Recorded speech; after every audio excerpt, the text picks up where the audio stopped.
সুপ্রিয় শিক্ষার্থীবৃন্দ, সালামু আলাইকুম সবাইকে। প্রতিদিনের মতো আজকেও আমি তোমাদের সামনে হাজির হলাম। আজকে তোমরা যারা বিবি অনার্স ফার্স্ট ইয়ার আছো বা BBS first course first year আছো, তোমাদের জন্য প্রিন্সিপালস অফ অ্যাকাউন্টিং বা ফাইন্যান্সিয়াল অ্যাকাউন্টিং যে সাবজেক্ট আছে সেখান থেকে মার্চেন্ডাইজ অপারেশনের আরেকটা সাজেশন নিয়ে হাজির হলাম। সাজেশনটি সলভ করার আগে সাজেশনের যে প্রশ্ন সেই প্রশ্নটা একটু আগে আমরা বুঝবো, তারপরে এই ধরনের প্রশ্ন আসলে তোমরা কিভাবে খুব দ্রুত এবং নির্ভুলভাবে সলভ করতে পারো সেটা তোমাদের দেখাবো। খেয়াল করে স্ক্রিনে সাজেশন 10-এর যে প্রশ্ন, আমরা প্রশ্নটা নিয়ে আসলাম। আমরা যদি প্রশ্নটার দিকে খেয়াল করি, transaction of a company are as follows. একটি কোম্পানির কিছু লেনদেন নিচে দেওয়া হলো। এখানে জানুয়ারি 3 তারিখ, 7 তারিখ, 15 তারিখ, 20 তারিখ, মোট 4টা লেনদেন আমরা দেখতে পাচ্ছি। করতে বলছে কি দেখো, prepare journal entry for each transaction on a net of discount basis.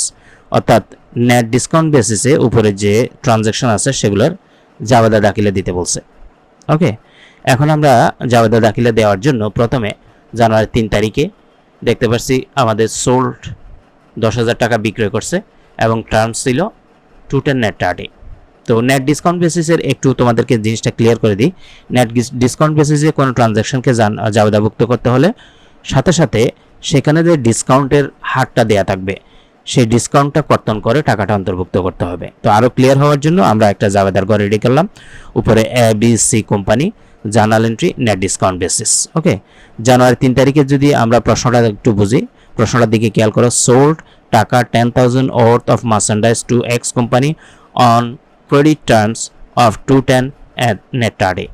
অর্থাৎ এক্স কোম্পানি নামে একটি প্রতিষ্ঠানের নিকট 10,000 টাকার পণ্য বিক্রয় করছে।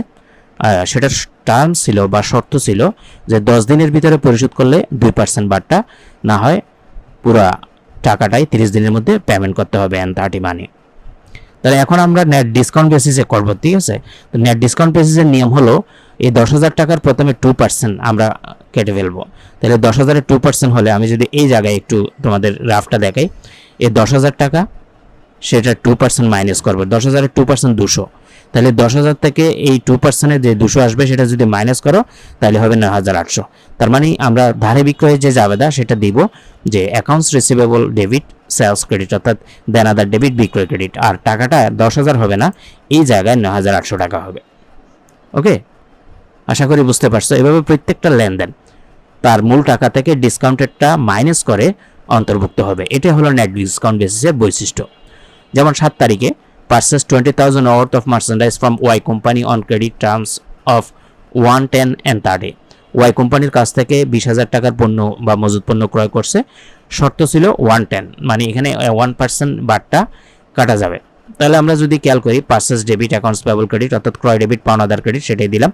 এটার একটু যদি আমরা হিসাব করে নিই যে টাকাটা কিভাবে হবে, খেয়াল করো। এই টাকাটার 20,000 টাকার 1%-এ কত হয়? 20,000 টাকার 1%-এ 200 টাকা হবে। তাহলে 20,000 থেকে সেই 200 টাকা যদি তুমি মাইনাস করো তাহলে আর 19,800 টাকা হিসাবভুক্ত করতে হবে। আশা করি বুঝতে পারছো। আর নর্মালি জাবেদা দেওয়ার সময় ওই যে ক্রয় ডেবিট পাওনাদার ক্রেডিট যেটা, অর্থাৎ purchase debit accounts payable credit লিখবো। 15 তারিখ sent a credit memorandum of Y company for a টাকা 1,000 shortage of goods purchase on January 7। অর্থাৎ এখানে জানুয়ারি 7-এর মধ্যে যে পণ্যটা ক্রয় করছিল, দেখো সে পণ্যটা আমাদের ক্রয় করছিল জানুয়ারি 7-এ 20,000 টাকা। সেখান থেকে 1,000 টাকা পণ্য তারা কি করছে? ফেরত দিছে। 1,000 টাকার পণ্য ফেরত দিছে। এখন সেই ফেরতের অন্তর্ভুক্ত করব। তাহলে আমরা যদি ক্রয় ফেরতের জাবেদা কি জানি? পাওনাদার ডেবিট, ক্রয় ফেরত ক্রেডিট, ঠিক আছে? 15 তারিখ আমরা সেটাই দিব। পাওনাদারের জায়গায় অ্যাকাউন্টস পেয়েবল ডেবিট লিখবো, purchase return and allowance credit লিখবো। 1,000-এর 1% করলে 100 হবে। তাহলে 1,000 থেকে যদি আমরা 100 টাকা মাইনাস, 1,000 থেকে 100 টাকা যদি মাইনাস, 1,000 থেকে যদি আমরা এই 1% করি তাহলে হবে কত? 10। 1,000-এর 1% ক্যালকুলেটারে করলে কত আসবে? 10। তো 1,000 থেকে 10 মাইনাস করলে কিন্তু 990 হবে। ওই যে 990 টাকা যেটা, অর্থাৎ নেট ডিসকাউন্ট বেসিসে ওটার বাট্টাটা বের করে মাইনাস করে টাকাটা হিসাবভুক্ত করতে হয়। 20 তারিখ ফাইনালি দেখবো, receive a cheque from the X company for the amount due on the January 3 sale. এটার অর্থ হলো এক্স কোম্পানির নিকট থেকে রিসিভ করছে একটি চেক যেটা জানুয়ারির 3 তারিখে সেল করছিল। তাহলে জানুয়ারি 3 তারিখে যখন আমরা সেল করছিলাম তখন দেখো জাবেদাভুক্ত করছিলাম 9,800 টাকা দেনাদার ডেবিট বিক্রয় ক্রেডিট। এখন সেই দেনাদার থেকে টাকা পাবো cash debit, accounts receivable credit. তবে টাকা কিন্তু এই 10,000 হবে না। টাকা রিসিভ করে আমরা যখন এন্ট্রি দিয়েছিলাম, কত টাকা এন্ট্রি দিয়েছিলাম? 9,800। যেহেতু নেট ডিসকাউন্ট বেশি, সেই জন্য এটাও 9,800 হয়ে যাবে। অর্থাৎ এই 10,000 টাকাটা কী হবে? 9,800 টাকা হয়ে যাবে। আশা করি নেট ডিসকাউন্ট বেসিসে অঙ্কটা বুঝছো।